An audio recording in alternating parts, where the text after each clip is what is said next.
गुजरात विधानसभा चुनाव के प्रथम चरण के लिए चुनाव प्रचार अभियान जारी। प्रधानमंत्री ने सुरेंद्रनगर और जंबूसर में विजय संकल्प रैली को किया संबोधित। नवसारी में भी विजय संकल्प रैलियों को करेंगे संबोधित।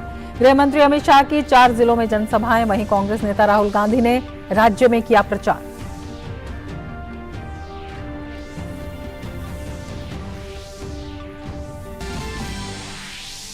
भाजपा ने आम आदमी पार्टी के खिलाफ लगाया बड़ा आरोप। आम आदमी पार्टी के खिलाफ जारी स्टिंग में एमसीडी चुनाव के दौरान टिकटों के बंटवारे में पैसे के लेन देन का किया बड़ा खुलासा।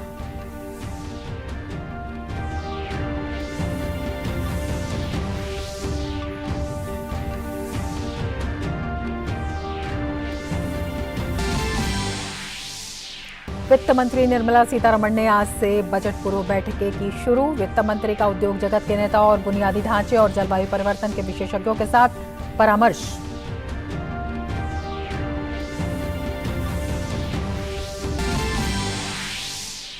केंद्रीय सूचना एवं प्रसारण मंत्री अनुराग ठाकुर ने 75 क्रिएटिव माइंड्स ऑफ टुमारो के दूसरे संस्करण का किया उद्घाटन। अनुराग सिंह ठाकुर ने फिल्म बाजार पवेलियन और इफ्फी में भारतीय पैनोरमा खंड का किया उद्घाटन। प्रधानमंत्री ने चिरंजीवी गारू को इफ्फी में film personality of the year award 2022 से नवाजे जाने पर दी बधाई। इंडोनेशिया के जावा द्वीप में भूकंप के जोरदार झटके। मीडिया रिपोर्ट के अनुसार 44 की मौत, सैकड़ों घायल। कई जगह इमारतों को भी हुआ नुकसान। कतर में फीफा विश्व कप के इतर उपराष्ट्रपति जगदीप धनखड़ ने यूएन प्रमुख गुटेरेस समेत कई वैश्विक नेताओं के साथ की मुलाकात। उपराष्ट्रपति ने भारतीय समुदाय के लोगों से की बातचीत।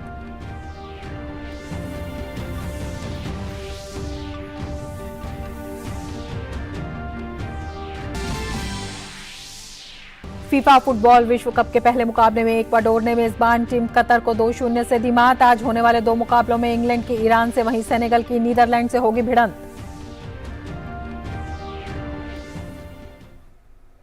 नमस्कार, डीडी न्यूज में आपका स्वागत है। मैं हूं रमा त्यागी। लेंगे समाचार विस्तार से। गुजरात विधानसभा चुनाव के प्रथम चरण के लिए चुनाव प्रचार चरम पर पहुंच गया है। इस चरण में 1 दिसंबर को मतदान होगा। सभी राजनीतिक दलों के प्रमुख नेता मतदाताओं को अपने पक्ष में करने की कोशिश कर रहे हैं। प्रधानमंत्री नरेंद्र मोदी ने आज सुरेंद्रनगर और जंबूसर में रैली को संबोधित किया। प्रधानमंत्री नवसारी में भी विजय संकल्प रैली को संबोधित करेंगे।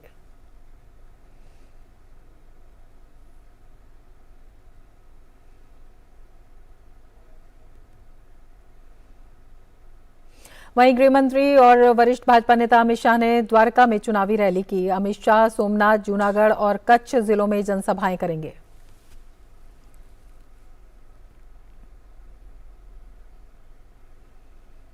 कांग्रेस पार्टी भी अपने चुनाव प्रचार को गति देने में जुटी है। कांग्रेस नेता राहुल गांधी ने सूरत में जनसभा को संबोधित किया।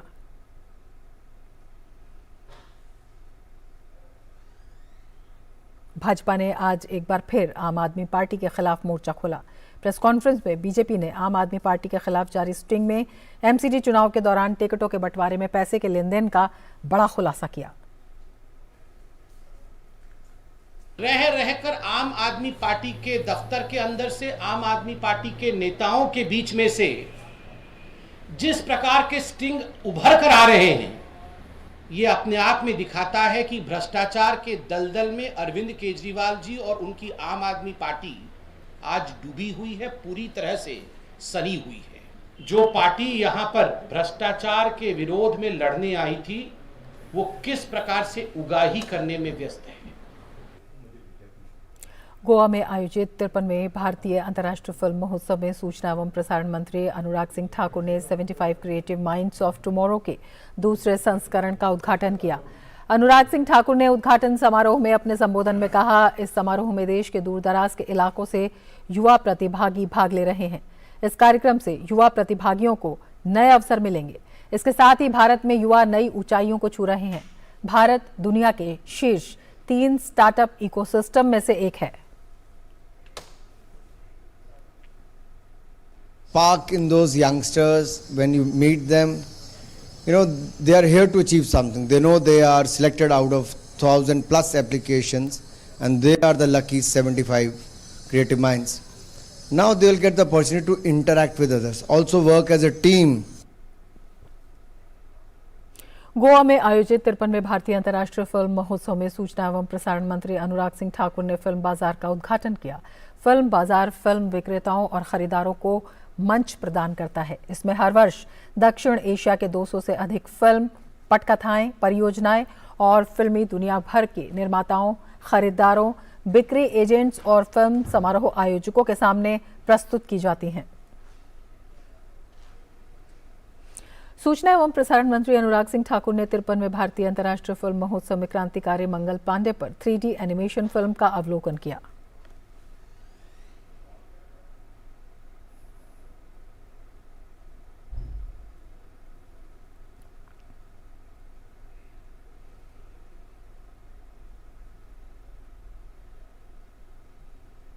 सूचना एवं प्रसारण मंत्री अनुराग सिंह ठाकुर ने 53वें भारतीय अंतर्राष्ट्रीय फिल्म महोत्सव में स्वतंत्रता सेनानियों पर आधारित फिल्म का अवलोकन किया।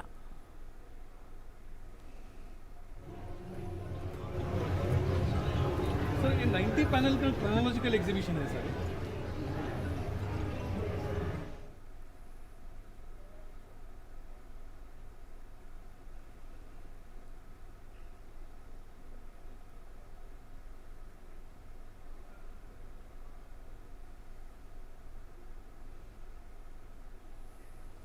में Indian personality of the year दिए जाने की घोषणा पर ट्वीट कर बधाई दी। ट्वीट संदेश में प्रधानमंत्री ने कहा, चिरंजीवी गारू असाधारण शख्सियत हैं। विविध भूमिकाओं में उनका समृद्ध कार्य और उनकी अद्भुत शैली पीढ़ी दर पीढ़ी फिल्म प्रेमियों का प्रिय बनाती है। इफ्फी गोवा में film personality of the year award 2022 से नवाजे जाने पर उन्हें बधाई। उपराष्ट्रपति जगदीप धनखड़ ने कतर में अपने 2 दिवसीय दौरे के दौरान आज भारतीय समुदाय के लोगों के साथ बातचीत की। उन्होंने कहा, आज देश में प्रधानमंत्री नरेंद्र मोदी के नेतृत्व में आम नागरिकों के लिए ऐसी योजनाएं बनाई जा रही हैं जिससे आने वाले समय में भारतीय अपना और विकास कर सकेंगे। Every Indian can achieve his ambition. He has only to have an idea.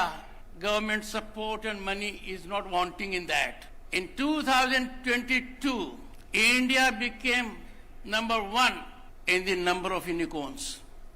We are ahead of any other country in the world, and this indicates our path of growth.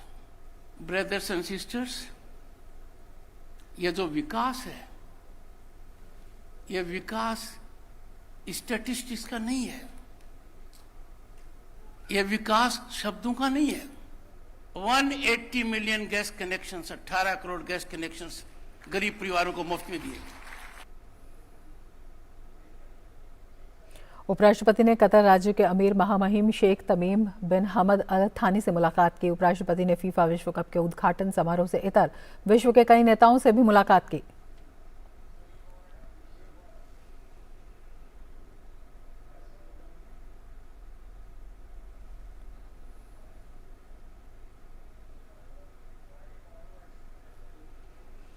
उपराष्ट्रपति जगदीप धनखड़ ने संयुक्त राष्ट्र महासचिव एंटोनियो गुटेरेस से भी मुलाकात की।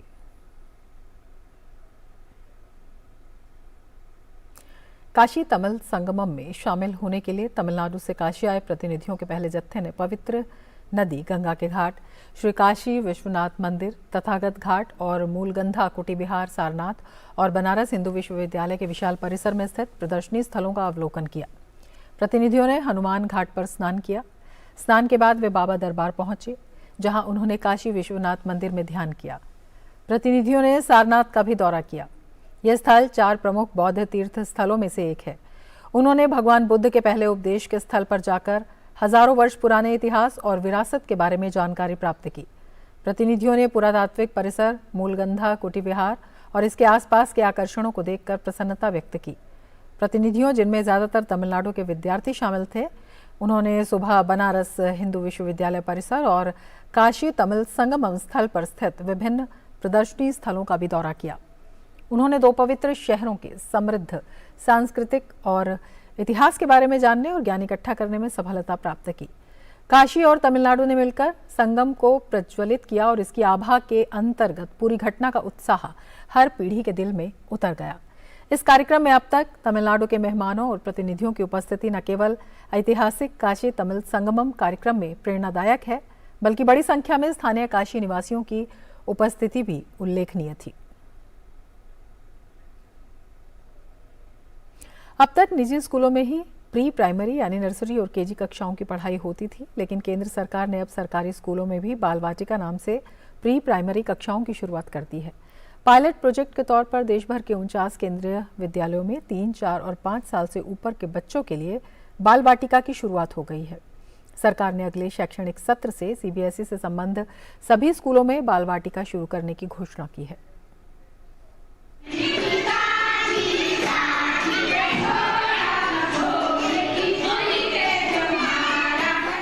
खेलते कूदते और गानों की धुन पर नाचते गाते ये बच्चे हैं नई दिल्ली के रोहिणी स्थित केंद्रीय विद्यालय के। यहाँ पर 3 से 5 साल के बच्चों की कक्षाएं लगी हैं। ये बच्चे हैं बाल वाटिका 1, 2 और 3 के। दरअसल राष्ट्रीय शिक्षा नीति 2020 के तहत सरकार ने पायलट प्रोजेक्ट के तौर पर देश भर के 49 केंद्रीय विद्यालयों में बाल वाटिका की शुरुआत की है। मकसद है खेलकूद और अन्य रोचक क्रियाकलापों के जरिए 6 साल से कम उम्र के बच्चों के समग्र विकास पर ध्यान देना। We are not focusing on the textbooks. We are more focusing on this social environment, what they are learning from the environment. That is more important for them. So we are not focusing on the reading, writing. जो पहले बच्चा करता था कि लिखना पढ़ना, that is not important for us. The more important is that we should make them a good human being, so that they should get inculcate good moral values from us. हमें अगर जो भी पढ़ाना है वो हम स्टोरी के through पढ़ा रहे हैं और राइम के थ्रू पढ़ा रहे हैं and play way activity and Montessori apparatus का भी यूज़ हम कर रहे हैं इसके अंदर एंड गेम्स वगैरह जो भी हमें पढ़ाना है वो स्टोरी से एंड राइम से ही पढ़ाना है, बिकॉज जो बच्चे का माइंड है वो अपनी दुनिया में होता है, हमें उनकी दुनिया में जाकर उन्हें पढ़ाना है। राष्ट्रीय शिक्षा नीति में पहली बार प्री प्राइमरी शिक्षा को औपचारिक शिक्षा प्रणाली का हिस्सा बनाया गया है। इसी के तहत नर्सरी और केजी कक्षाओं की तर्ज पर केंद्रीय विद्यालयों में बाल वाटिका की शुरुआत की गई है। हम इन पर बोझ नहीं डाल रहे हैं, इनको बच्चों को ये महसूस कराते हैं कि ये आपके घर जैसा माहौल है। यहाँ बच्चे खेलते कूदते हुए उनको पढ़ाया जा रहा है और जितनी चीज़ें उनको सिखाई जानी चाहिए, मैनर्स हैं, कटसी हैं, बोलने के तरीके हैं, बैठने उठने का ढंग है, ये सारी चीज़ें हम उस पर स्ट्रेस दे रहे हैं और उनके एक बच्चे अच्छे से ग्रो कर सके, उनका एक स्मार्ट जो किड्स होते हैं उनको बनाने में हमारा ये श्रेय जाएगा। बाल वाटिका में बच्चों को पढ़ाने का तरीका सरकार की उच्च स्तरीय समिति द्वारा तैयार बुनियादी शिक्षा पाठ्यक्रम के मसौदे पर आधारित है, जिसमें स्कूल बैग और किताबें शामिल नहीं हैं। NCERT बाल वाटिका कक्षाओं के लिए पाठ्यक्रम तैयार कर रहा है। As mother teacher with affection we take care of them और उनको बहुत सारी चीज़ों के बारे में, हाइजीनिक हैं, बहुत सारे पोलाइट वर्ड्स हैं, इन सब चीज़ों के बारे में हम बच्चों को स्टोरीज़ के through, some games we have कि बच्चों को डिसिप्लिन में कैसे लाना है, बिकॉज छोटा बच्चा है उसको डिसिप्लिन का मतलब ही नहीं पता होता, बट उनकी जो एक लिसनिंग पावर है, जो स्किल्स होती हैं हमारी स्पीकिंग लिसनिंग की स्किल्स, वो हम डेवलप करते हैं विद गेम्स। बेसिकली हमें बच्चों को पूरी तरह इन्वॉल्व रखना है। जो हम पढ़ा रहे हैं वो कुछ खुद उनके थ्रू गो थ्रू हो चुके हैं, इस वजह से उनको मतलब हमें इन्वॉल्व करके पढ़ाना है। जो भी एक्टिविटी हम कराते हैं उनके साथ वो हैबिचुअल हो जाएं, आगे वाली जैसे अपनी डे टू डे लाइफ है उनकी, उसमें वो सरवाइव कर सकें। ऐसा माना जाता है कि बच्चों का 85% से अधिक दिमागी विकास 6 साल तक की उम्र में ही हो जाता है। ऐसे में बाल वाटिका की शुरुआत बच्चों के मानसिक, शारीरिक और भावनात्मक विकास की दिशा में एक महत्वपूर्ण पहल है। Nishant Saurabh, DD news, Delhi. और अब सीधे आपको नवसारी ले चलते हैं, जहां पर प्रधानमंत्री एक चुनावी जनसभा को संबोधित कर रहे हैं। ધ્વજ ગુજરાતના કોટી કોટી નાગરિકોએ પોતાને માથે ઉપાડ્યો છે ભાઈઓ। ગુજરાતની જનતાએ ભારતીય જનતા પાર્ટીને ફરી એકવાર સરકાર બનાવવા માટેનો ચુકાદો જાહેર કરી દીધો છે અને મેં જોયું કે જે ફર્સ્ટ ટાઈમ વોટર છે, જે લોકો પહેલી વાર મત આપવાના છે, એમનો તો જુસ્સો જ ઓર છે, ઉમંગ જ ઓર છે, ઉત્સાહ જ ઓર છે અને અહીંયા દેખાય છે। પરંતુ જે લોકો વર્ષોથી વોટ આપે છે, અનેક ચૂંટણીઓમાં વોટ આપ્યા છે, એવા બધાની જવાબદારી જરા વધી જતી હોય છે. આ આપનો પ્યાર છે કે આપના આશીર્વાદથી સેવા ભાવ કરવાનો પ્રોત્સાહન મળી રહે છે, ઉર્જા મળી રહે છે. અને સીઆરની અને ભૂપેન્દ્રભાઈની જોડી જે રીતે પ્રશંસનીય કામ કરી રહી છે, એને તમે જે રીતે અનુમોદન આપી રહ્યા છો, એનાથી મારો વિશ્વાસ છે કે આ વખતે ગુજરાત જૂના બધા રેકોર્ડ તોડવાનો છે. જ્યારે લોકસભાની ચૂંટણી હતી ત્યારે તમારી લોકસભામાં તમે હિન્દુસ્તાનના રેકોર્ડ તોડીને સીઆર પાટીલને વિજયી બનાવ્યા હતા. ભાઈઓ બહેનો, ચૂંટણી તો જીતવાની જ છે, કમળ તો ખીલવાનું જ છે, તમારા વોટ પડવાના જ છે, પરંતુ સાથે સાથે લોકતંત્રનો જય જયકાર પણ ચાલવો જોઈએ. અને લોકતંત્રનો જય જયકાર ત્યારે થાય જ્યારે એક એક મતદાર મત આપવા માટે નીકળે. મત ન અપાઈ શકાય હોય તો મનમાં વેદના થાય. આ લોકતંત્રની સાચી સેવા છે. અને તેથી મારી ભારતીય જનતા પાર્ટીના કાર્યકર્તાઓને, લોકશાહીના પ્રહરીઓને, લોકશાહીના સમર્થકોને વિનંતી છે કે આ વખતે ગુજરાત રેકોર્ડ મતદાન કરે.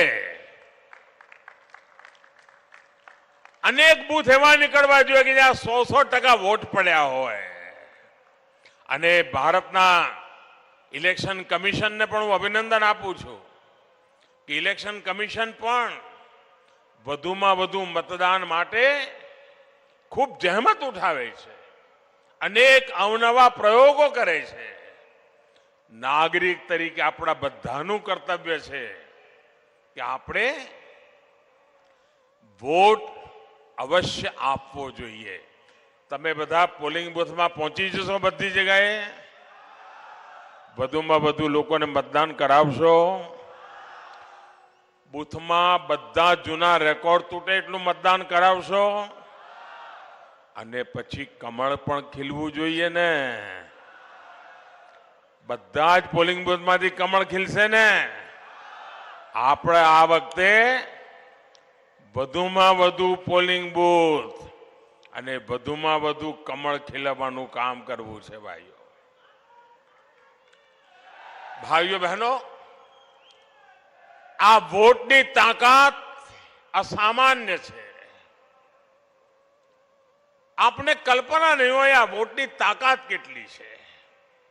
તમે મને કહો ભાઈ, આજે દુનિયામાં ભારતનો ડંકો વાગે છે કે નથી વાગતો? હિન્દુસ્તાન પ્રગતિ કરી રહ્યું છે કે નથી કરી રહ્યું? આજે ભારતની બધે વાહવાહી થાય છે કે નથી થતી? દરેક ભારતીયને ગૌરવ થાય છે કે નથી થતું? શેના કારણે? શેના કારણે? આ બધો જય જયકાર શેના કારણે? શેના કારણે? શેના કારણે? શેના કારણે? તમારો જવાબ ખોટો. આ મોદીના કારણે નથી, આ તો તમારા એક વોટના કારણે થઈ રહ્યું છે. આ તમારા વોટની જે તાકાત છે ને, એના કારણે આજે હિન્દુસ્તાન પ્રગતિ કરી રહ્યું છે, ગુજરાત પ્રગતિ કરી રહ્યું છે. અને એટલા માટે ભાઈઓ બહેનો, ગુજરાતનો પ્રત્યેક મતદાર વધુમાં વધુ મતદાન કરે અને વોટની શક્તિ શું છે એનો દુનિયાને અહેસાસ કરાવે.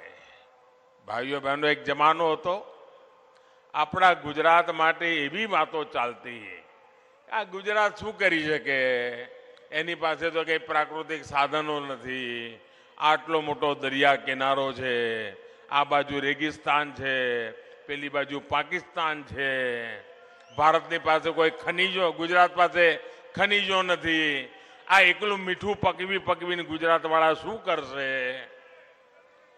વરસાદ પણ નથી પડતો, 10 વર્ષમાં 7 વર્ષ દુકાળ પડે છે, આવું જ બોલાતું હતું. અને એમાં નવા નવા સંકટો પણ આવે, ક્યારેક સાયક્લોન આવ્યો, ક્યારેક ભૂકંપ આવ્યો, અને કોમી હુલ્લડો એ તો આપણા ગુજરાતને પીંખી નાખતા હતા. વાર તહેવારે હુલ્લડો, જ્યાં જુઓ ત્યાં મારા કાપ, કરફ્યુ, આવી બધી મુસીબતોમાં આપણે જીવતા હતા. ત્યારે કોઈ કલ્પના નહોતું કરી શકતું કે ગુજરાત વિકાસની અંદર પણ નંબર 1 બની શકે ભાઈઓ. અને આજે શક્ય બન્યું. આજે ઉત્તમ સડકો માટે ગુજરાતની ઓળખાણ છે. 24 કલાક ઘરોમાં વીજળી, ઘેર ઘેર નળથી જળ, આ મૂળભૂત સુવિધાઓ ગુજરાતે ઘેર ઘેર પહોંચાડી છે ભાઈઓ.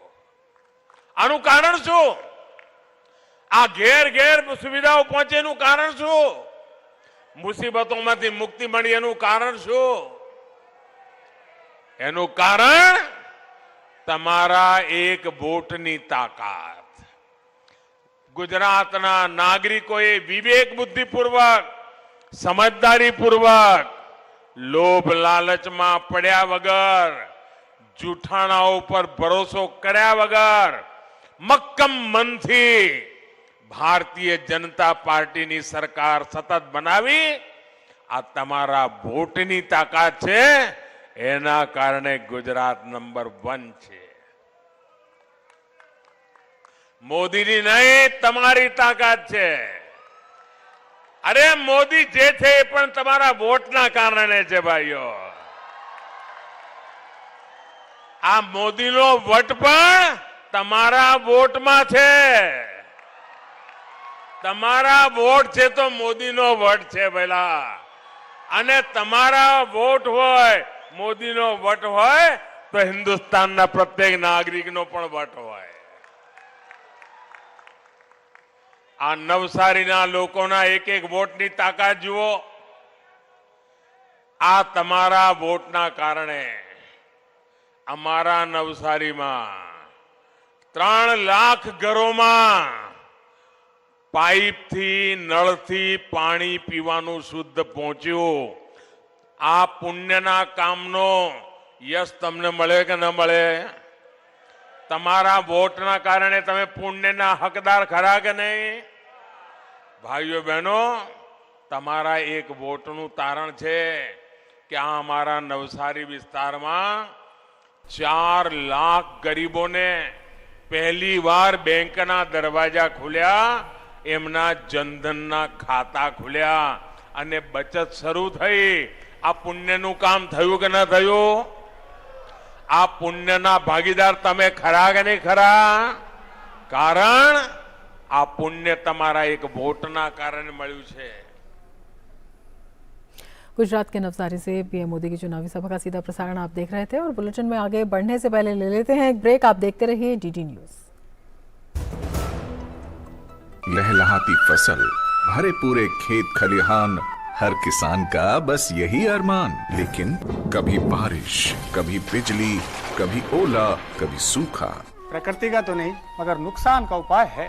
AIC से फसल बीमा. Agriculture Insurance Company of India Limited. AIC. Break के बाद फिर से आपका स्वागत है। केंद्रीय वित्त मंत्री निर्मला सीतारमण द्वारा आज से बजट पूर्व बैठकों की शुरुआत की गई। वित्त मंत्री ने उद्योग जगत के नेताओं और बुनियादी ढांचे और जलवायु परिवर्तन के विशेषज्ञों के साथ परामर्श किया। 2023-24 के बजट बनाने में हितधारकों से सुझाव के लिए वित्त मंत्री की वर्चुअल बैठकें भी हो रही हैं। 22 नवंबर को वित्त मंत्री कृषि और कृषि प्रसंस्करण उद्योग, वित्तीय क्षेत्र और पूंजी बाजार के प्रतिनिधियों से मिलेंगी। 24 नवंबर को स्वास्थ्य, शिक्षा, जल और स्वच्छता सहित सामाजिक क्षेत्र के विशेषज्ञों के अलावा सेवा क्षेत्र और व्यापारिक संगठनों के प्रतिनिधियों से मुलाकात करेंगी। श्रमिक संघों के प्रतिनिधियों और अर्थशास्त्रियों के साथ बजट पूर्व बैठक 28 नवंबर को होगी। सभी सुझावों पर 2023-24 के बजट में गौर किया जाएगा, जिसे वित्त मंत्री 1 फरवरी को संसद में पेश करेंगी।